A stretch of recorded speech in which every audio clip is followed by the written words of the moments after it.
방송에서 제공하는 보험 정보는 투자 판단에 대한 조언입니다. 보험, 펀드 등의 가입은 투자자 자신의 판단과 책임에 따라 그 결과가 투자자 본인에게 귀속됨을 양지하시기 바랍니다. 네, 보험에 대한 모든 것을 알려드립니다. 전문가 군단과 함께하는 시청자 맞춤형 보험 방송. 안녕하세요. 보험플랜 119의 진행 민채합니다. 나이가 들수록 부담해야 하는 의료비는 커지는 반면 소득은 줄어들 확률이 매우 큽니다. 은퇴로 일을 그만두게 되는 경우가 많기 때문인데요. 그래서 이를 대비하기 위해서 보험에 가입하시는 분들이 늘어나고 있습니다. 오늘 라이플랜 A 강의 시간에는요, 경제적인 부담을 덜어주는 수술비 보험에 대한 정보 살펴드릴게요. 관심 있으신 분들 강의 시간에 집중해 보시면 좋을 것 같고요. 그리고 이어지는 코너 보험 이슈 체크 시간에는 오늘은 생명보험과 손해보험의 장단점까지 비교해드릴 예정이니까요. 가장 합리적이고 경제적인 보험 준비, 오늘 보험플랜 119에서 함께 만들어 가시기 바랍니다. 시작 전에 참여 방법 안내해 드릴게요. 저희 보험플랜 119에선 여러분들의 보험 고민도 모두 해결해 드리고 있습니다. 보험에 대한 궁금증 있으신 분들은 023153-2662번, 끝자리 2662번으로 지금부터 많은 전화 주시고요. 또 무료 문자번호 013-3366-0110번으로도 메시지 보내보시기 바랍니다.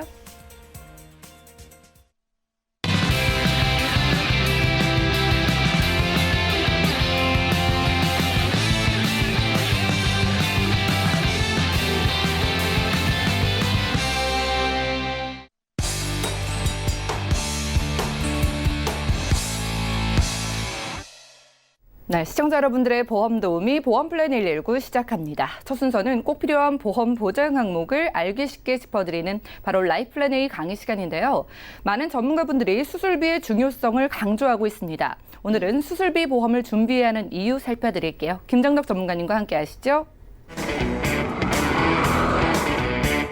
네. 오늘은 수술비 보험, 왜 수술비 보험이 필요한지 꼭 준비해야 되는 그 이유 반드시 있습니다. 그래서 그거는 오늘 함께 알아보도록 할 텐데요. 자, 우리가 실손 의료비는 다 가입을 했어요. 우리나라 국민의 대다수가 다 가입을 했는데, 자, 실손 의료비, 실손 보험이라고 하죠. 이 실손 보험이 보험임에도 불구하고 대다수의 모든 국민들이 가입을 했습니다. 보험은 가입을 해도 손해, 가입을 안 해도 손해라는 말이 있음에도 불구하고 모든 분들이 실손 보험을 가입한 이유는, 자, 머리끝부터 발끝까지 보상이 다 되기 때문에 그렇습니다. 그죠? 자, 실손 의료비는 머리끝부터 발끝까지 보상되지 않는 몇 가지를 제외한 모든 부분이 다 보상이 됩니다. 그럼 보상되지 않는 게 뭐냐면, 우리가 상식적으로 질병이 있다라고 생각하기 어려운 부분에 대해서는 보상이 되지 않습니다. 그래서 뭐 임신이나 출산, 제왕절개, 불임, 유산, 뭐 아니면 미모 개선, 아니면 눈이 나빠서 안경 쓰는 거, 아니면 렌즈 착용하는 거, 아니면 자동차 사고 같은 경우도 보상이 되지 않죠.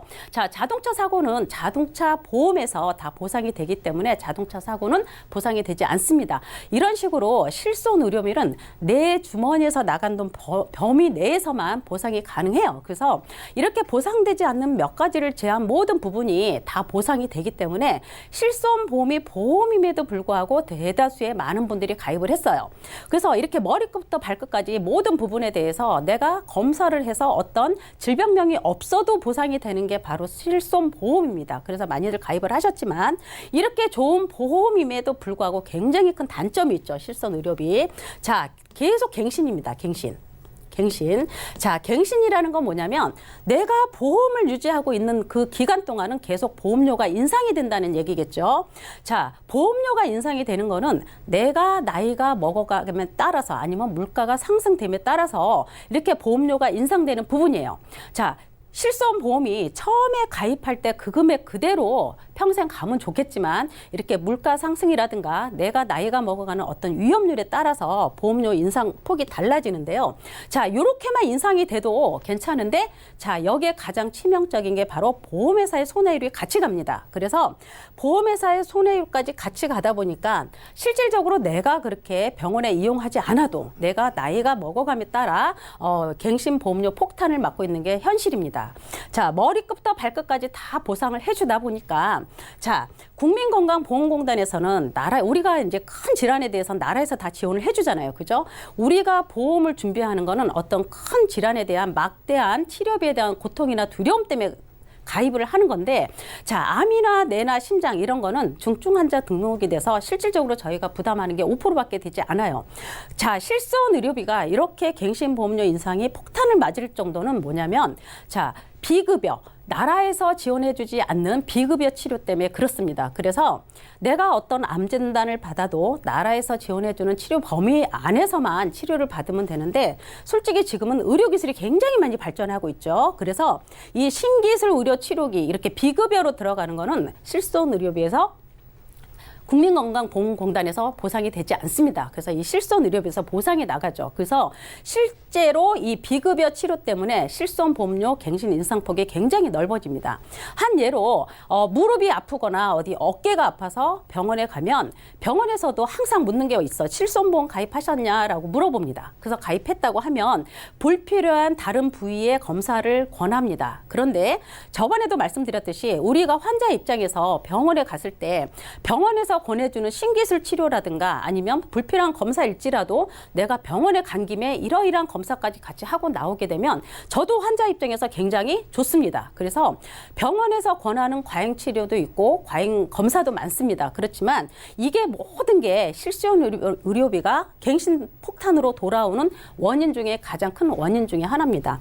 어깨 아프고 다리 아프고 허리 아프고 도수 치료가 가장 문제가 많이 되죠. 지금 도수 치료 계속 부각이 되고 있는데 이 도수 치료가 각 동네마다 각 지역마다 다 굉장히 차이가 많습니다. 그래서 작게는 10만 원부터 많게는 50만 원까지 한 번 치료받는데 그렇게 치료 비용이 들어요. 그렇지만 이 도수 치료도 한두 번 치료를 받는 게 아니라 작게는 10회, 많게는 60회, 80회까지도 치료를 받습니다. 그래서 30만 원짜리 도수 치료 1회를 받아서 1회 받는데 30만 원이지만 이게 10번 받으면 300이고 30회 받으면 900이에요. 그래서 이 실손 의료비가 갱신보험료 폭탄으로 돌아오는 가장 큰 원인 중에 하나가 이렇게 비급여, 국민건강보험공단의 혜택이 되지 않는 이런 치료법, 그리고 뭐 허리나 다리 아팠을 때 굉장히 비싼 주사치료 같은 경우, 이런 경우가 굉장히 실손의료비의 갱신 폭탄을 맞고 있습니다. 그래서 우리가 실손의료비가 이렇게 좋은 보험임에도 불구하고 내가 그닥 그렇게 아프지 않은데 나이는 먹어감에 따라서 소득은 단절되지만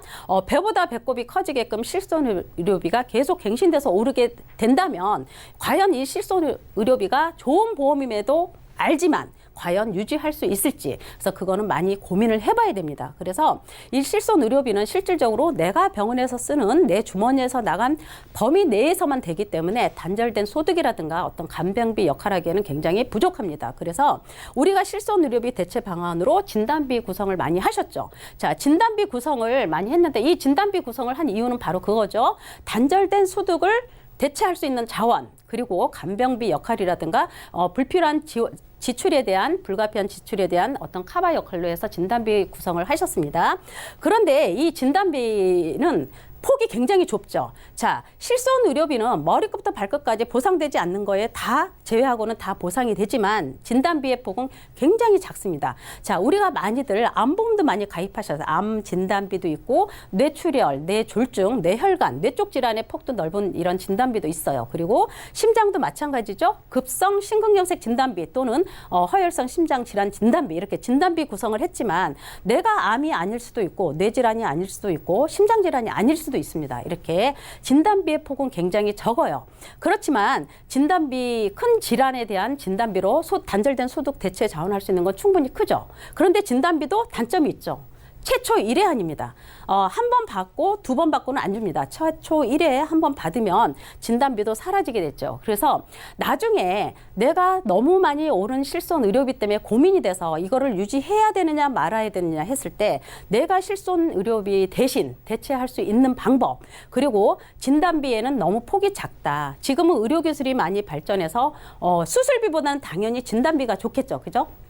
진단만 받아도 나오기 때문에. 그러나 진단비의 폭은 매우 작다. 그래서 보다 요거와 실손 의료비와 진단비의 대체 방안으로는 뭐가 있을까라고 고민을 해봤을 때 바로 수술 특약이 저렴한 가성비 갑으로 떠오르고 있습니다. 그래서 오늘은 이 수술비 보험을 어떻게 준비하는지 볼 텐데요. 자, 우리가 수술비에서도 가장 큰 거는 이 큰 질환에 대한 부담감이 가장 크겠죠. 자, 가장 큰 질환은 바로 5대 기관입니다. 5대 기관. 자, 누차 얘기했지만 뇌, 심장, 간, 신장, 폐 이 5대 기관에 대해서는 병원비도 막대하게 들지만 실생활을 할 수 있는 일이 굉장히 어렵습니다. 그래서 이 5대 기관에 대한 수술 특약 굉장히 준비를 잘 하셔야 되고요. 보통 이 수술은 생명보험도 있고 손해보험도 있습니다. 그래서 생명보험에는 수술이 지금 1종부터 5종까지 있어요. 5종까지 있는데 1종 작게는 10만 원부터 뭐 20만 원, 30만 원 이렇게 있고 5종에는 뭐 500만 원, 많게는 1000만 원까지 들어가는 회사도 있습니다. 그러나 수술의 금액이 큰 질환에 대해서는 수술비의 폭이 조금 작다. 그래서 손해보험회사의 수술비 담보로 오늘 많이 알아보는 시간을 가져볼 텐데요. 자, 손해보험의 수술비는 장점이 여러 가지 수술 특약이 있습니다. 그래서 그게 중복으로 반복적으로 받을 수가 있어요. 그래서 큰 질환에 대해서는 점점 커지고 또 작은 질환에 대해서는 작게 받고 하는 그런 수술택이 여러 가지가 있습니다. 그래서 중요한 5대 기관의 수술과 또 손해보험에서 대부분 얘기하는 13대 질환에 여기도 심장이라든가 뭐 뇌질환이라든가 이게 뇌졸중, 뇌출혈이 아니라 범위가 넓은 뇌혈관 질환으로 들어가 있고요. 심장도 마찬가지로 급성 심근경색 수술이 아니라 허혈성 심장질환 수술비로 다 들어갈 수가 있습니다. 그래서 보통 손해보험에서 13대 수술 특약이라고 하면 뭐 당뇨나 심장, 고혈압, 뇌혈압, 간질환 아니면 폐렴, 녹내장, 결핵, 신부전 이렇게 13가지가 들어가고요. 요거 외에도 뭐 치액이든 특정 골격이든 아니면 팔대 질병으로 해서 황반, 변성 또는 담도질환 아니면 뭐 귀, 중이의 진주종 및 여러 가지 이런 수술 특약이 부수적으로 들어갈 수 있습니다. 여기엔 또 팔대 양성 신생물로 해서 이 소화기 계통이라든가 아니면 뇌나 중추 신경계통의 갑상선이나 내분비선 이런 모든 양성 신생물도 다 특약으로 같이 들어갈 수가 있습니다. 그래서 이 여러 가지 특약이 합해져서 큰 질환에 대해서는 더 크게 나오고 또 작은 질환에 대해서는 또 작게 받을 수 있는 여러 특약이 있습니다. 그래서 한번 보겠습니다. 자, 우리가 방금 가장 중요한 게 바로 5대 기관이라고 그랬어요. 5대 기관. 자, 뇌와 심장, 간, 폐, 신장 이렇게 5가지 기능에 대해서 우리가 국민건강보험이 되는 관열 수술로 했을 때 관열이라는 건 우리가 육안으로 보면서 수술하는 거죠. 이 조작 기구를 사용해서 하는 거고 바로 이 비관열 수술입니다. 비관열 수술. 지금 현재 굉장히 많이 의료기술이 발전을 했어요. 그래서 관열 수술로 하는 경우도 많이 있지만 요즘은 다 조기에 발견이 건강검진들 다 하시기 때문에 조기에들 많이 발견이 되십니다. 그래서 조기에 발견이 되는 경우는 대부분 비관열 수술을 많이 합니다. 그래서 내시경 수술이라든가 어떤 카테터 수술 그래서 지금 현재 나오는 신의료 기술 이런 게 다 비관열 수술에 들어갑니다. 그래서 우리가 중요한 5대 기관 중증 질환임에도 불구하고 이런 비관열 수술은 국민건강보험 혜택이 되지 않기 때문에 항상 이런 수술 특약이든 아니면 진단비 구성을 잘 하셔서 막대한 치료비의 고통에서 이제 벗어나실 수가 있는 거고요. 자, 그 다음은 이제 가입 보장을 한번 보겠습니다. 앞에 이제 5대부터 13대, 40대 그 이상의 수술 특약까지 말씀을 드렸는데요. 자, 여기서 가입을 하게 되면 가입 보장을 보게 되면 자, 상해 수술비. 상해 수술비라는 거는 우연하고 급격한 외부로부터에 다쳐서 수술하는 거겠죠. 상해 수술비 200만 원 들어가고요. 밑에가 이제 다 큰 질병 수술 특약입니다. 이렇게 해서 기본적인 질병 수술비가 30만 원 들어가요. 기본적인 30만 원 들어가고 우리가 2대 질환 수술이라고 해서 뇌혈관과 허혈성 심장 수술이 각 1000만 원씩 들어갑니다. 그리고 5대 기관 수술비 3천만 원 들어가요. 아까 5대 기관 5가지 말씀드렸죠. 자, 이 5대 기관은 관열과 비관열을 따져요. 그래서 비관열 수술을 하게 되면 3천만 원에 50%에서 1,500만 원이 지급이 되죠. 적지 않은 금액이죠. 그래서 그리고 40대 질병 수술비 1,000만 원. 또 18대, 13대 각 500만 원씩 이렇게 들어갑니다. 그렇게 했을 때 남자 25년 납 100세로 했을 때 40세 남자분은 49,000원, 50세 남자분은 62,000원이에요. 그리고 여성분은 39,000원, 남성분은 44,000원 이렇게 보장이 들어갑니다. 그러면 이렇게 보장이 들어가게 되면 어떤 보장을 받을 수 있는지 한번 보겠습니다. 자, 요거는 최근에 지급이 된 진단서인데요. 자, 우연하게 이 어깨에 다쳐가지고 이제 수술을 하게 된 경우입니다. 자, 코드가 질병 코드가 S 코드가 나왔어요. S 코드는 상해 코드입니다. 상해 코드. 그래서 입원해서 어깨 수술을 받은 케이스예요. 이런 경우는 어떻게 병원비가 구성이 되냐면, 자, 급여라고 하는 거는 국민건강보험 적용되는 부분이 급여입니다. 그리고 비급여는 국민건강보험 적용이 전혀 되지 않는 비급여죠. 이렇게 했을 때 국민건강보험 적용이 되는 부분에서는 130만 원 지급이 치료비가 나오고요. 비급여에서는 140만 원입니다. 그래서 요거 두 개를 합해서 내가 퇴원할 때 내는 돈이 바로 환자 본인 부담금이에요. 275만 6천 원. 자, 내가 다쳐서 입원해서 수술을 했습니다. 이 수술비 보험을 갖고 있게 되면, 자, 보상이 방금 상해 수술비 200만 원 있었죠. 자, 병원비는 270만 원 나왔어요. 근데 상해 수술비로 내가 특약을 200만 원 가입을 했습니다. 그럼 내가 부담해야 되는 거는 70만 원 정도만 부담하고 수술비에서 200만 원 지원을 받으면 돼요. 근데 상해 수술비는 500만 원까지도 가입이 가능합니다. 그래서 제가 이제 설계하면서 200만 원 설계를 했기 때문에 그렇게 나온 거고, 만약에 내가 300만 원으로 가입을 했다. 그럼 내가 치료비에서 부담하는 돈이 더 없겠죠. 이렇게 가면 되는 거고요. 자, 질병으로 내가 아까도 큰 질병에 대해서 가장 걱정이 되는 게 바로 5대 기관이라고 그랬습니다. 5대 기관, 뇌와 심장, 간, 폐, 신장. 이렇게 5가지. 우리가 가장 두려운 게 바로 이렇게 막대한 치료비가 드는 5대 기관에 대한 부분에서 봤을 때는, 자, 뇌나 심장을 보게 되면요. 자, 똑같이 보상이 되겠죠. 뇌나 심장은, 자, 질병 수술비와 각 2대 질환에서 1,000만 원과 30만 원 지급이 되고요. 또 40대 질병 수술비에서도 뇌하고 심장이 해당이 됩니다.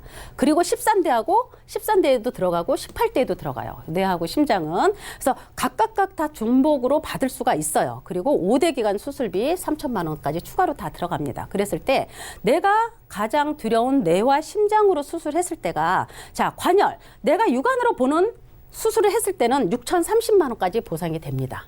그죠? 그리고 신기술 의료기술로 카테터나 내시경 수술로 했다라고 하게 되면 4,280만 원씩 보상이 됩니다. 그래서 이렇게 뇌나 심장 또는 간폐, 신장 이런 수술도 내가 이렇게 큰 수술했지만 내가 진단비를 갖고 있지 않아도 진단비 못지않게 충분히 치료비도 쓸 수 있고 단절된 소득이라든가 간병비 역할로도 충분히 손색이 없습니다. 그렇죠? 그리고 간하고 폐, 신장도 마찬가지입니다. 그래서 간하고 폐하고 심장도 비관혈했을 때가 2천만 원이 넘게 나오고 관혈로 했을 때도 3천만 원 이상의 치료비가 나오게 됩니다. 그래서 충분히 5대 기관에 대한 보장도 우리가 우려했던 만큼 충분히 가능하고요. 그 다음에는 우리가 이제 쉽게 말하면 요즘은 눈 치료가 굉장히 많습니다. 녹내장이 됐든 백내장이 됐든 치료가 많은데, 자, 녹내장 수술을 했을 때도 마찬가지예요. 질병 수술비 30만 원, 그리고 40대에서 1,000만 원, 18대, 13대에서도 각각 500만 원씩 지원이 됩니다. 그래서 내가 녹내장 시술을 했다. 이 수술비는 입원하고도 전혀 상관이 없습니다. 실손 의료비에서는 입원했을 때는 대부분 90에서 100%까지 보상을 해주고 통원 한도가 굉장히 작죠. 그러나 이 수술 특약은 입원하고는 아무 상관이 없습니다. 그냥 수술만 하면 나가는 거기 때문에 앞으로 의료기술이 많이 발전을 해서 입원을 안 하고 단순하게 비관혈로 이렇게 수술을 해도 수술비가 다 지원이 되기 때문에 충분히 실손보험에서 보상되지 않는 부분에도 다 해당이 됩니다. 그래서 이렇게 녹내장 시술을 해도 관혈로 했을 때는 2,030만 원, 또 비관혈로 했을 때가 1,700만 원, 적지 않은 금액이죠. 그리고 우리가 가장 많이들 요즘 최근에 많이들 하고 있는 게 바로 백내장 시술입니다. 백내장 시술을 해도, 자, 충분히 질병 수술비와 또 40대 질병에서 다빈도에서 나오고 또 13대에서도 다빈도에서 나옵니다. 그렇게 했을 때 관혈로 했을 때 110만 원, 비관혈로 했을 때 95만 원 이렇게 나옵니다. 그리고 치액이 우리가 흔히 얘기하는 치질 수술입니다. 치질 수술인데 이 치질 수술은 실손 의료비에서도 100% 보상을 해주는 실손 의료비에서는 이 치질 수술이 보상이 되지 않습니다. 왜냐하면 면책이 들어가 있어요. 왜냐하면 우리나라 대국민의 40세 이상인 분은 대부분 치질을 다 보유하고 있다고 하더라고요. 그런데 대부분 병원을 안 가는데 이 저렴한 실손보험을 가입을 하고 또 치질 수술하고 보상 청구하는 경우가 많기 때문에 대부분 손해보험회사의 전부는 실손보험에서 보상이 되지 않습니다. 그리고 질병 수술비에서도 이렇게 치질은 보상이 되지 않아요. 그러나 다른 특약에서 치질 수술을 받을 수가 있기 때문에 자, 치질 수술하면 40대 질병 수술비에서 10% 해서 100만 원 나오고요. 100만 원 나오고 또 18대 질병 수술비에서도 50만 원 나옵니다. 그래서 충분히 수술비로 받아서 치료비를 대체할 수 있다. 단순한 치질 수술 하나를 해도 이렇게 보상이 됩니다. 그리고 우리가 많이들 일하면서 현장에서 일하고 또 사무실에서 일하고 할 때 우리가 손목 터널 증후군도 굉장히 많은 질환 중에 하나예요. 물론 여기서 이제 소개하는 이런 질환들은 대부분 흔한 질환이기 때문에 얘기하지만 수술의 폭이 굉장히 넓어서 실손보험 대체 자원으로는 충분하다. 자, 손목 터널 증후군도 마찬가지예요. 질병 수술비에서 30만 원, 또 40대 질병 수술비에서 100만 원 이렇게 나옵니다. 그래서 요거는 비관혈이나 관혈 따지지 않아요. 그리고 여기서 5대 기관은 비관혈과 관혈을 따지지만 그 외에는 거의 비관혈을 따지지 않습니다. 관혈과 비관혈을. 그래서 계속 발전되는 신의료 기술로 수술을 해도 이 수술 특약에서는 다 보상이 됩니다. 그래서 손목 터널 증후군도 이렇게 나가고 또 흔한 담석증에서도 나갑니다. 그래서 질병 수술비 30, 또 40대에서 300, 18대에서 150 해갖고 이렇게 담석증에도 480만 원 정도의 수술비가 나가요. 그래서 이렇게 수술비를 계속 소개하는 이유 중에 하나가 초반에 말씀드렸지만 실손 의료비는 계속 갱신보험료가 오르기 때문에 내가 실손보험에서 어느 정도 계속 보상을 받고 있는 분이라면 실손보험이 오르더라도 그거를 유지해서 가시겠지만 극소수의 많은 분들이 그런 보상 청구를 받고 있고 대다수의 많은 분들이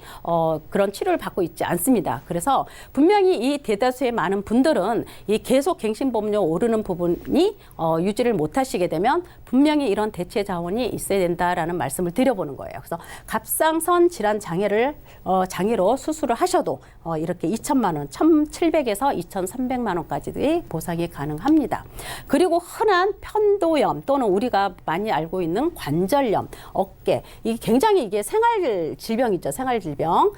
이런 생활 질병 작은 수술을 해도 편도염 수술해도 480만 원 정도에 됩니다. 그리고 관절염 수술해도 100만 원 정도의 수술비가 지원이 되죠. 그리고 우리가 어깨 병변, 이게 어깨가 회전근개 파열 이런 어깨 병변이 다 여기에 들어갑니다. 그래서 130만 원. 그래서 이렇게 수술비를 계속 저희가 강조하는 거는 월 납입하는 보험료도 굉장히 저렴하고 또 비갱신이죠. 비갱신. 보험료에 인상도 없습니다. 그리고 다 정액으로 중복으로 또 반복적으로 받을 수가 있어요. 그래서 분명히 이런 수술 특약 정도는 하나는 분명히 준비를 하셔야 된다라는 말씀을 드리고요.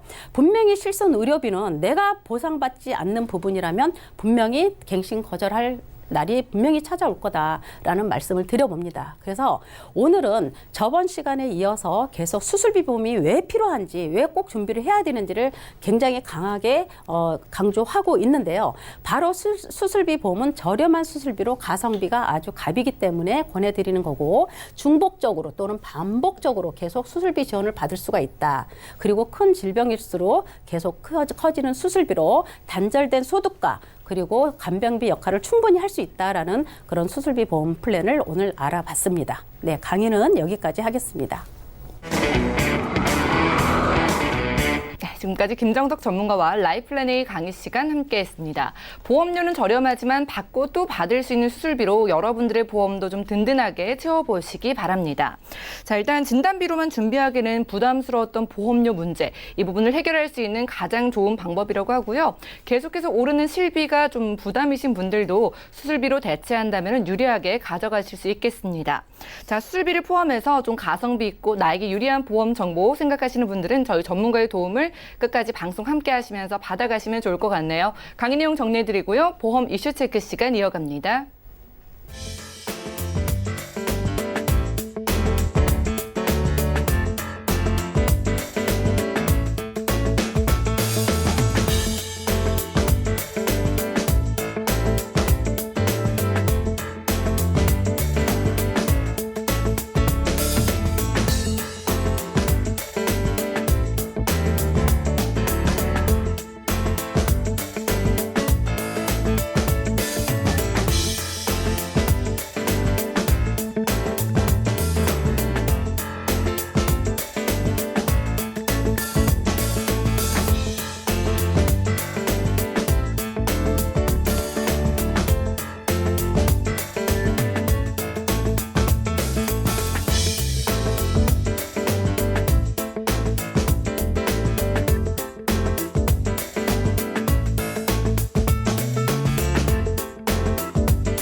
네, 보험플랜 119 이어지는 순서는 보험 이슈 체크 시간입니다. 오늘의 주제는 생명보험과 손해보험의 장단점 비교인데요. 자, 이 두 보험에는 각각 어떤 차이가 있는지 그리고 장단점은 무엇인지 오늘은 민지용 전문가님과 자세히 이야기 나눠보겠습니다. 안녕하세요. 네, 안녕하세요. 네, 전문가님 반갑습니다. 자, 보험을 잘 모르는 입장에서는요, 생명보험과 손해보험 이야기는 많이 들어봤지만 잘 모르시거든요. 구분하는 방법이 있을까요? 우선은 혼동하시는 분들이 굉장히 많으시고요.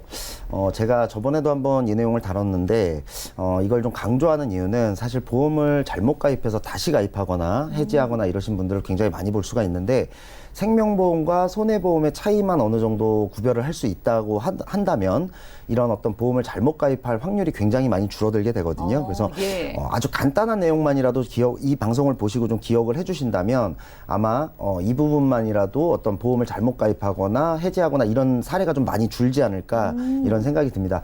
우선은 이 생명보험과 손해보험으로 이 보험을 크게 두 가지로 나눌 수가 있는데 이걸 많이 혼동하는 이유는 대부분 생명보험과 손해보험을 같이 가지고 있는 그런 회사들이 워낙 많기 때문이기도 하고요. 예. 또 보험사들끼리의 어떤 인수합병이라든지 이런 걸 통해서 회사 명이 바뀐다든지 이런 부분이 굉장히 많기 때문이거든요. 예를 들어서 내가 어느 회사의 보험을 가지고 있는지까지는 기억을 하는데 그 보험이 생명보험인지 손해보험인지는 모르고 있는 경우들이 굉장히 많습니다. 뭐 예를 들자면 뭐 삼성생명과 삼성화재 혹은 뭐 하나생명과 하나손해보험 그리고 뭐 외국계 기업 같은 경우에도 뭐 어떤 뭐 매트라이프 또는 메리츠화재 이런 어떤 이름이 비슷한 회사들 이런 것들로도 굉장히 혼동하시는 경우들이 많거든요. 그래서 이제 이런 부분을 좀 간단하게 좀 기억을 하고 싶으시다면 일단 이름을 봤을 때 무슨 생명, 무슨 라이프라고 붙어 있다라고 하면 그것은 생명보험 회사, 그다음에 무슨 손해보험, 그리고 무슨 화재보험 이렇게 붙어 있다면 손해보험 회사 이렇게 두 가지로 일단 이름만 가지고 간단하게 구별할 수 있는 방법이 있고요. 그다음에 이제 이 생명보험과 손해보험은 어떤 것이 더 좋으냐 이런 문제가 아니고 각각의 장단점이 있고 각자가 하는 역할이 다릅니다. 그러니까 역할을 나눠 놓은 것이죠. 그렇기 때문에 그 역할이 구분되어 있으니까 내가 원하는 목적과 맞는 그런 보험사를 선택해서 가입을 하면 되는 것이고 그 목적과 맞지 않는데 그냥 주변에 어떤 보험사를 다니고 있는 분들의 권유로 인해서 가입을 할 때는 이게 생명보험인지 손해보험인지를 꼭 구별해서 가입하실 필요가 있습니다. 간단하게 이 역할을 좀 설명을 드린다면요. 우선은 내 몸이 아프거나 다치거나 이런 건강과 관련된 보험을 가입하고 싶으시다라고 한다면 손해보험 회사를 택하는 것이 굉장히 유리합니다. 그리고 내가 사망보험금이 필요하다든지 아니면 저축, 연금 이러한 목표를 가지고 보험을 가입하고 싶다라고 하면 생명보험을 가입하시는 것이 유리하다. 요 기본적인 내용만 알고 있어도 보험을 잘못 가입할 확률은 굉장히 적어진다라는 부분만 꼭 명심하시고 뒤에 남아있는 자세한 내용도 보시면 더 이해가 좀 더 빠르실 것 같습니다. 알겠습니다. 우리 시청자분들도 내 증권 살펴보고 구분을 좀 해보면 좋을 것 같아요. 일단 크게만 구분해도 가입하실 때 큰 실수는 없을 것 같은데 아까 말씀 주실 때 몸이 아프거나 다쳤을 때는 손해보험 유리하다 이렇게 말씀하셨는데 뭐 건강과 관련된 문제에서 왜 더 유리한 걸까요? 우선은 이 보장 범위에 대한 부분이 손해보험이 훨씬 더 넓다고 볼 수가 있는데요. 보험을 가입할 때 이제 가장 기본이 되면서 가장 많이 들어보셨을 법한 이름이 바로 3대 질병이라고 합니다. 맞아요. 암하고 그다음에 머리, 뇌, 그리고 심장 이렇게 합쳐서 이제 이 3대 질환이라고 하는데요. 우선 이제 가장 여러분들이 보험을 가입하실 때 가장 중요하게 생각하는 암을 한번 보실 텐데요. 화면에도 나오겠지만은 이 암의 경우는 약 한 7, 8년 전부터 생명보험 회사들 같은 경우는 왼쪽에 있는 소외감 혹은 생식기암이라고 불리우는 이 암들에 대해서는 100% 지급이 아닌 10에서 20%만 지급하게끔 바뀌어져 있는 회사들이 대부분입니다. 물론 손해보험 회사들 중에도 그렇게 같이 바뀌어 있는 회사들이 있습니다만 아직까지는 100% 주는 회사들이 손해보험이 훨씬 더 많다. 이렇게 기억해 주시면 좋을 것 같고요. 여기 보시면 남성들 같은 경우 뭐 어떤 전립선암, 요로암, 그리고 대장전망내암, 방광암 이런 암들, 그리고 여성들의 경우 유방암, 자궁암, 난소암과 같은 굉장히 위험하면서도 빈도수가 높은 암들에 대해서 단순히 빈도수가 높다라는 이유만으로 소외감으로 분류를 해서 10%, 20% 정도만 지급을 하고 있는데 그냥 간단히 기본적으로만 생각해도 당연히 100% 주는 회사에 가입을 하는 것이 맞겠죠. 그러면 10%나 20%를 주는 회사가 혹시나 보험료가 더 저렴한 것은 아니냐 이런 의문점을 가지실 수가 예. 있는데요. 그렇진 않습니다. 10%나 20%를 준다고 해서 보험료가 무조건 저렴하지도 않기 때문에 같은 가격이라면 당연히 100%를 주는 회사에 가입하는 것이 맞고 오히려 10%나 20%만 주면서 보험료는 좀 더 높은 그런 보험사도 있기 때문에 당연히 100%를 주는 보험사에 가입을 하는 것이 맞습니다. 그런 확률로 봤을 때도 손해보험이 좀 더 유리하다는 거고요. 그 다음에 보시는 뇌와 심장에 대한 화면인데요. 예. 이 뇌와 심장에 관한 부분도 이제는 많은 시청자님들께서 알고 계시지만 생명보험사의 경우는 2006년도 이후로 뇌출혈만 지급하게끔 법이 바뀌어 있습니다. 가장 좁은 범위죠. 그렇죠. 예. 뇌출혈 같은 경우는 사실 이제는 한 8% 정도의 확률밖에 없고요. 대부분 다 어떤 생활 식습관의 변경으로 인해서 다 콜레스테롤 때문에 생기는 어떤 혈관이 막히는 혈관 질환이라든지 뇌경색이 굉장히 많은 부분을 차지하고 있습니다. 그런데 내가 이 부분을 알지 못하고 생명보험사에 내가 보험을 가입해서 보험이 들어져 있다라고 한다면 뇌출혈까지만 가입이 돼 있을 확률이 굉장히 높고요. 설사 뇌졸중이 가입돼 있다 하더라도 CI 보험에서만 가입할 수 있는 중대한 뇌졸중일 가능성이 굉장히 높습니다. 그렇기 때문에 뇌에 대한 범위도 굉장히 좁게 가입이 돼 있을 수 있다. 이런 부분을 기억해 주시면 좋겠고 옆에 보이는 심장 또한 마찬가지입니다. 2006년도 이후로 생명보험회사들은 급성심근경색증까지만 보장을 하고 있습니다. 그렇기 때문에 지금 현재 급성심근경색의 경우도 10% 미만으로 알려져 있는데요. 그렇게 되면 대부분의 심장질환에서 90%는 보장을 받지 못하게 됩니다. 그렇기 때문에 이런 어떤 가장 중요한 3대 질환, 사망률도 높은 이 3대 질병에서 내가 가장 적은 범위로만 가입이 돼 있거나 아주 적은 보험금밖에 받을 수가 없는 그런 보험을 가입하고 있다. 이렇게 생각을 하시면 될 것 같습니다. 네, 보험의 기둥이라고 하잖아요. 3대 맞습니다. 질환 보장 범위뿐 아니라 암에 맞습니다. 대해서도 확실히 좀 금액 차이가 커 보이고 네. 특히 여성분들 같은 경우는 유방암이나 자궁암이 좀 위험률도 높고 그렇죠. 또 발병률도 높은데 이런 부분을 봐도 좀 확실히 건강보험의 범위는 손해보험이 훨씬 넓어 보입니다. 네. 자, 그러면은요, 건강과 관련된 보험을 우리가 손해보험으로 준비해야 하는 뭐 또 다른 이유가 있을까요? 실손보험을 제외하면 가장 보장 범위가 넓고 그다음에 가장 또 어떤 가성비도 좋다라고 느껴질 수 있는 부분이 바로 질병 후유장애라는 특약인데요. 예. 화면을 한번 보시면 이 그림도 이제는 굉장히 많이들 보셨을 거예요. 질병 후유장애는 정말로 뭐 100번을 강조해도 지나침이 없을 만큼 예. 지금 같은 고령화 시대에는 꼭 필요한 특약이라고 볼 수가 있는데 지금 화면에서 보시면은 치매부터 시작을 하죠. 그러니까 내가 어떤 큰일이 생기지 않더라도 내가 그냥 나이가 들면 자연스럽게 나올 수밖에 없는 것들을 예. 보장하고 있습니다. 내가 무슨 뭐 어떤 사고를 당했다고 해서 치매가 생기는 것은 아니거든요. 그러면 우리가 보통 치매를 많이 걱정들 하시는데 이 치매에 대한 보장도 있고 또 그다음에 왼쪽에 보면은 눈에 대한 보장이 있습니다. 어르신들은 당연히 눈이 침침하다, 뭐 노안이 온다, 그리고 또 뭐 라식 수술을 해야 한다 이런 부분들이 많을 거고요. 오른쪽에 보시면은 귀에 대한 부분이 있죠. 어르신들은 귀가 잘 들리지 않아서 보청기를 끼시는 분들이 굉장히 많고 맞아요. 어떤 예. 청력을 상실할 경우가 굉장히 많습니다. 그리고 그 밑에 보시면은 치아가 많이 빠져서 임플란트를 해야 된다든지 더 심한 경우 틀니를 해야 된다라는 경우가 있죠. 이런 치아 결손에 대해서도 퍼센테이지별로 다 보장을 하고 예. 있고요. 그다음에 왼쪽 아래 보시면 디스크가 있는데요. 한국 사람들은 디스크가 굉장히 많이 흔한 질병으로 알려져 있습니다. 그렇기 때문에 이런 디스크에 대한 보장, 허리에 대한 보장이죠. 그리고 밑으로 가면은 여성분들은 출산 이후에 어떤 무릎이나 인공관절, 이런 뭐 관절염, 골다공증, 이런 무릎에 대한 안 좋은 부분들이 나타나기도 하고요.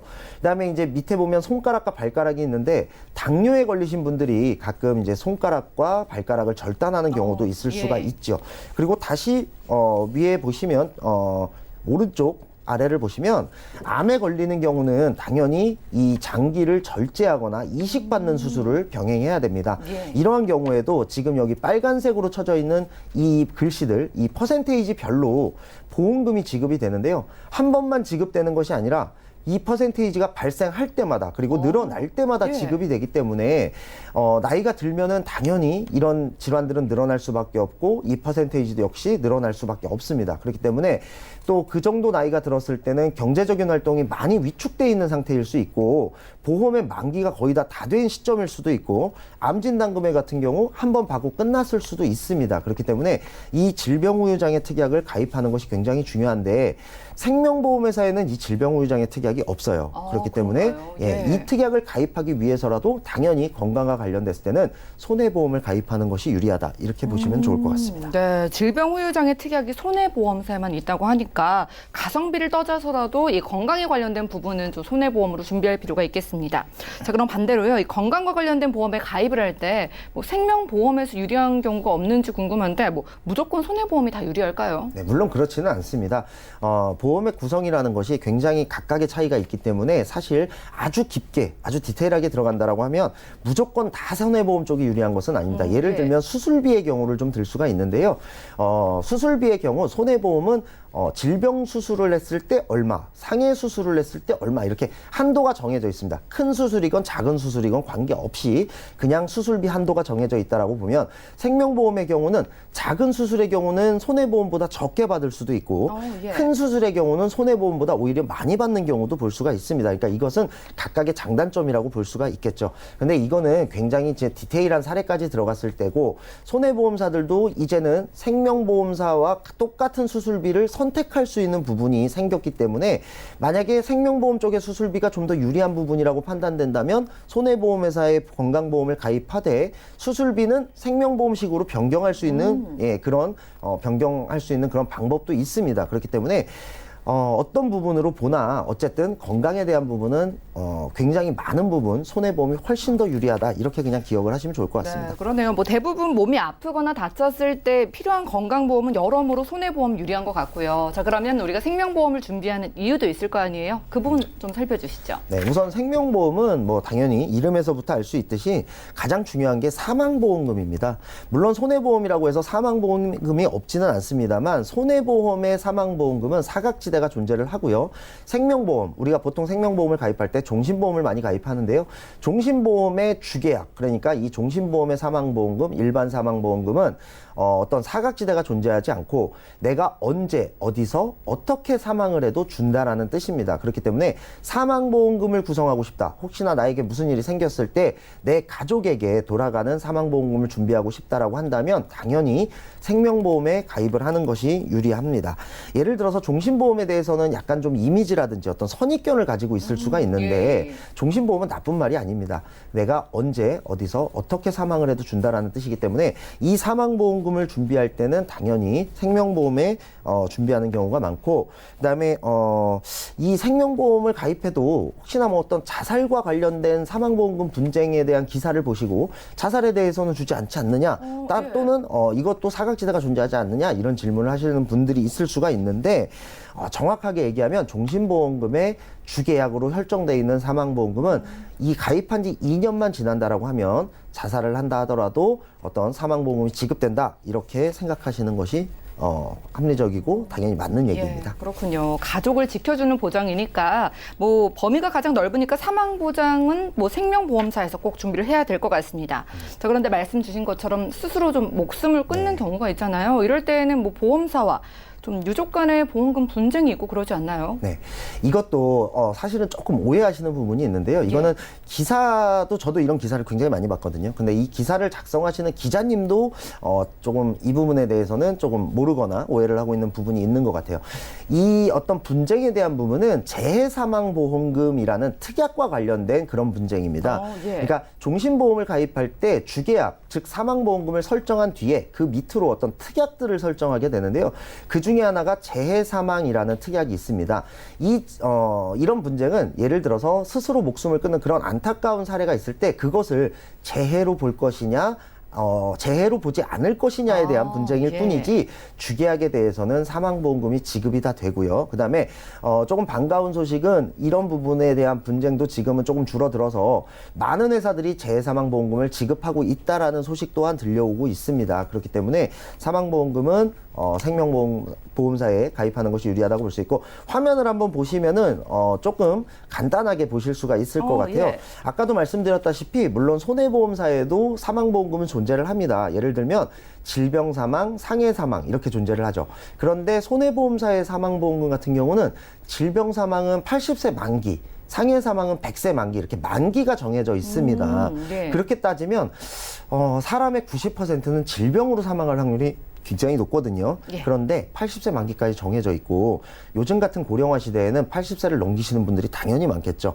그렇게 따진다면은 질병사망보험금을 받지 못하는 분들이 굉장히 많을 수가 있고 질병사망보험금은 생각 외로 보험료가 비쌉니다. 그렇기 때문에 보험료는 많이 냈는데 내가 80세를 넘게 살면 받지 못할 확률이 높죠. 예. 또한 상해 사망은 물론 100세로 되어 있습니다만 상해 사망은 주로 교통사고, 어떤 이런 사고를 당해서 사망하는 것인데 이런 경우는 확률이 또 적어요. 그렇기 때문에 이 두 가지에 모두 다 포함이 되지 않는다라고 하면 보험료는 많이 냈지만 보험금은 한 푼도 못 받을 수 있는 확률이 있습니다. 예를 예. 들면 내가 81세에 사망을 했는데 질병으로 사망했다. 이런 경우는 보험금을 단 한 푼도 받지 못합니다. 그동안 보험료를 쭉 냈는데 못 그렇죠. 받으면 참 그렇겠네요. 그렇습니다. 예. 다만 생명보험사의 주계약은 내가 얼마를 냈고 내가 언제 사망하든 어떻게 사망하든 어디서 사망하든 관계없이 다 받을 수 있기 때문에 사망보험이 꼭 필요하신 분들은 아까 손해보험을 건강보험에 가입하는 것과 건강보험을 손해보험에 가입하는 것과는 반대로 생명보험사에 사망보험을 설정하시길 바라겠습니다. 네, 확실히 사망 보장은 생명보험사에서 준비를 하셔야겠습니다. 자, 그런데 전문가님 요즘은요 대가족도 아니고 여유가 없다 보니까 아무래도 사망 보장 쪽보다는 나의 노후를 위한 준비나 또 재테크 이런 거에 좀 관심이 많으신데 이런 부분도 좀 생명보험사에서 준비 가능할까요? 네, 맞습니다. 아까 제가 서두에 말씀드렸다시피 어떤 저축과 연금, 노후 준비 이런 부분 또한 생명보험이 더 유리한데요. 예. 사실은 과거와는 다르게 어떤 가장이 무조건 다 집안의 경제를 책임지던 그런 시대에서 벗어났기 때문에 사망보험금에 대해서 관심도가 좀 많이 떨어져 있는 것도 사실이에요. 예. 그러면 내가 사망보험금에 관심이 없기 때문에 생명보험을 가입할 필요가 없느냐? 그렇진 않습니다. 예를 들어서 보험을 가입하는 것에 저축의 목적을 두시거나 연금의 목적을 두신 분들도 있는데요. 요것도 앞에 있는 사진으로 한번 화면을 보시면 해지환급률을 한번 비교를 해보겠습니다. 왼쪽에 있는 것이 생명보험사의 해지환급률입니다. 환급률이 계속해서 증가를 하고 있죠. 예. 오른쪽에 있는 것은 손해보험사의 해지환급률인데요. 일정 부분까지는 쭉 늘어나다가 만기 때까지 가면은 제로가 되는 그런 어떤 포물선을 그리고 예. 있습니다. 그렇기 때문에 생명보험사는 계속해서 돈이 늘어나는 데 비해서 손해보험사는 절정 부분부터는 계속해서 해지환급률이 줄어드는 것을 보실 수가 있고요. 그렇기 때문에 내가 이 해지환급금을 가지고 어떤 연금으로 쓴다든지 아니면 뭐 노후자금, 일시불로 찾아서 노후자금을 쓴다든지 할 때는 당연히 생명보험을 가입하는 것이 유리하다라고 볼 수가 있고 이 생명보험으로 인해서 어떤 보험의 효과를 보고 싶다, 저축을 하고 싶다라고 할 때는 예. 꼭 기억해야 될 것이 추가 납입에 대한 부분입니다. 예. 추가 납입을 하시느냐 하지 않느냐에 따라서는 내가 같은 보험료를 낸다 하더라도 나중에 저축된 이자가 굉장히 많이 차이가 날 수가 있거든요.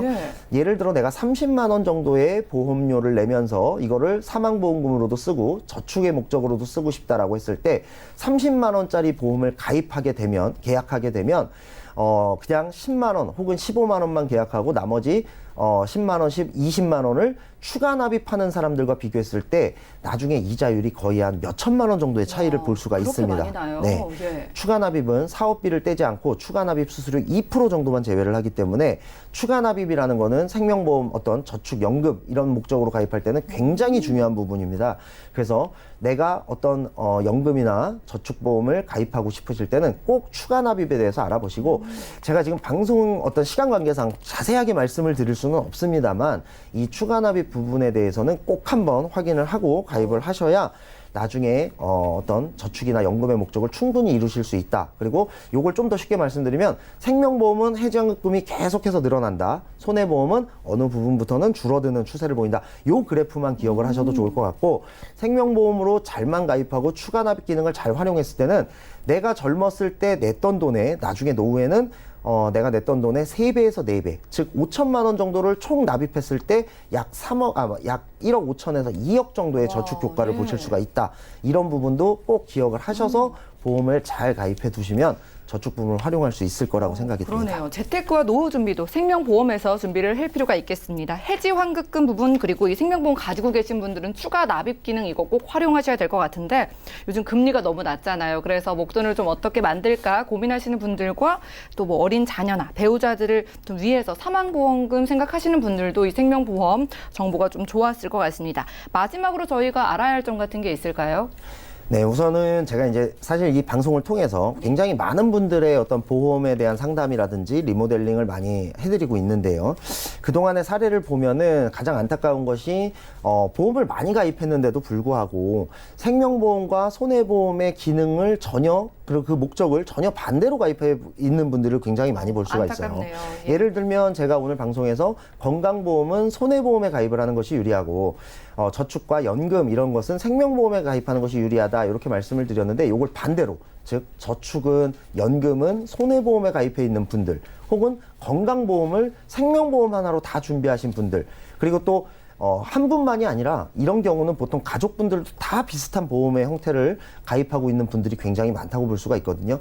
그렇기 때문에 이렇게 거꾸로 가입해 있는 분들은 나중에 이 사실을 알게 되면 굉장히 큰 손해를 보고 있었다라는 사실을 알게 되실 수도 있고 또는 나중에 어떤 좀 늦은 시기, 그러니까 건강에 이상이 온 뒤에 이걸 알게 돼서 굉장히 좀 후회하시는 분들도 많이 볼 수가 있습니다. 그리고 또 하나는 보험을 많이 가입해 있고 보험을 잘 가입해 뒀다고 생각을 했지만 알고 봤더니 갱신형으로만 가입돼 있는 경우도 또 많이 볼 수가 있어요. 이런 경우는 지금까지 보험료도 많이 냈는데 알고 봤더니 이게 다 갱신형이라 보험료를 한도 끝도 없이 계속해서 내야 한다. 이런 부분 때문에 고민하시는 분들도 많이 볼 수가 있거든요. 그렇기 때문에 제가 오늘 방송드린 내용 중에 가장 중심이 되는 생명보험과 손해보험만을 구별할 수 있다 한다 하더라도 여러분들께서는 보험을 잘못 가입하실 수 있는 그런 어떤 확률이 굉장히 많이 떨어집니다. 그래서 이 부분만 자세하게 좀 기억을 해주셨으면 좋고 어떤 보험은 이 생명보험이든 손해보험이든 각각의 장단점이 있습니다. 그렇기 때문에 한쪽에서 나머지 양쪽을 전부 다 가입해서 뭐 해줄 수 있다 이런 부분들은 사실은 맞지 않는 부분이기 때문에 이런 보험의 밸런스를 잘 맞춰서 내가 원하는 목적과 어떤 기능을 잘 활용하시는 그런 현명한 보험 선택을 하시길 바라겠습니다. 네, 오늘은 민지용 전문가님과 함께 보험 이슈 체크 시간 함께 했습니다. 생명보험과 손해보험, 각각의 특화된 기능이 다르다고 합니다. 생명보험사에서는 사망보장과 저축 준비하시고요. 손해보험에서는 여러분들의 건강과 관련된 보장을 준비하신다면 현명한 보험 준비 되실 것 같습니다. 저희가 제공해드린 정보는 투자 판단에 대한 조언일 뿐 해당 보험의 가치와 수익률을 보장하지 않는다는 점 꼭 기억해 주시고요. 지금 여러분들은 맞춤형 보험 솔루션 프로그램 보험 플랜 119와 함께하고 계십니다. 전화 주시거나 문자로 간단하게 남겨주시면 보험에 대한 고민을 저희가 해결해 드립니다. 오늘은 문자부터 하나 열어볼게요. 자, 휴대전화 뒷번호 3061님께서 보내주셨습니다. 몇 년 전에 저희 어머님께서 실손보험을 12만 원에 가입하셨습니다. 그런데 이번에 갱신된 보험료가 거의 20만 원 가까이 됐는데요. 이거 해지하고 다른 보험에 가입해야 할까요? 라고 문자 넣어주셨는데요. 자, 김정덕 전문가님, 이렇게 나이가 드시면은 실비 너무 많이 갱신돼서 많이 부담 느끼시던데 어떻게 하는 게 좋을까요? 이 몇 년 전에 가입하셨는데 이렇게 많이 올랐다라는 거는 제가 원래 12만 원에 가입했는데 지금 20만 원 정도 됐다라는 거는 그 안에 실손보험 담보만 있는 건 아닌 것 같습니다. 여기에는 예. 갱신형 암진단비라든가 뭐 갱신형 뇌졸중, 또 갱신형 급성 심근경색 또는 뭐 갱신형 질병 입원 일당, 갱신 질병 수술비 뭐 이런 특약들이 다 같이 있었을 것 같아요. 아무리 연세가 있어도 몇 년 사이에 이렇게 많이 오르지는 않거든요. 근데 이제 실질적으로 연세가 이제 60 전후에 갱신 보험료가 굉장히 많이 오릅니다. 근데 굉장히 많이 올라도 이 오른 거 폭을 보면 실손보험 말고는 다른 담보들도 분명히 갱신으로 다 묶여져 있을 것 같다라는 생각을 해보고요.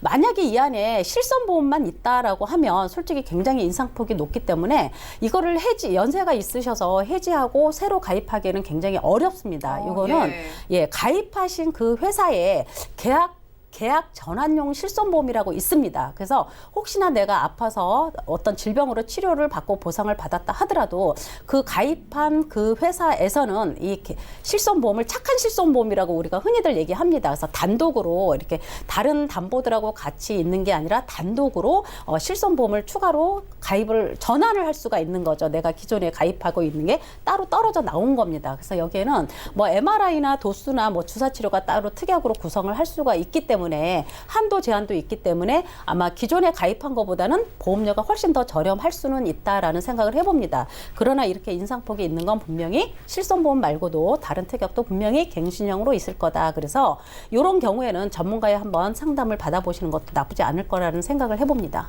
네, 알겠습니다. 아마도 실비 이외에 다른 보장이 묶여 있는 것 같아요. 확인해 보시고요. 단독 실비라면 착한 실손으로 좀 전환이 가능한지 확인해 보시고 묶여 있는 상품이라면 전문가의 도움 받아보실 필요가 있겠습니다. 저희가 오늘 준비한 내용 여기까지고요. 저희 보험플랜 119에서 제공해드린 정보는 투자 판단에 대한 조언일 뿐 해당 보험의 가치와 수익률을 보장하지 않는다는 점도 꼭 기억해 주시기 바랍니다.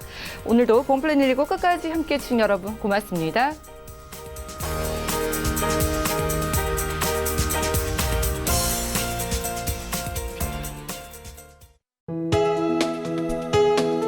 본 방송에서 제공하는 보험 정보는 투자 판단에 대한 조언입니다. 보험, 펀드 등의 가입은 투자자 자신의 판단과 책임에 따라 그 결과가 투자자 본인에게 귀속됨을 양지하시기 바랍니다.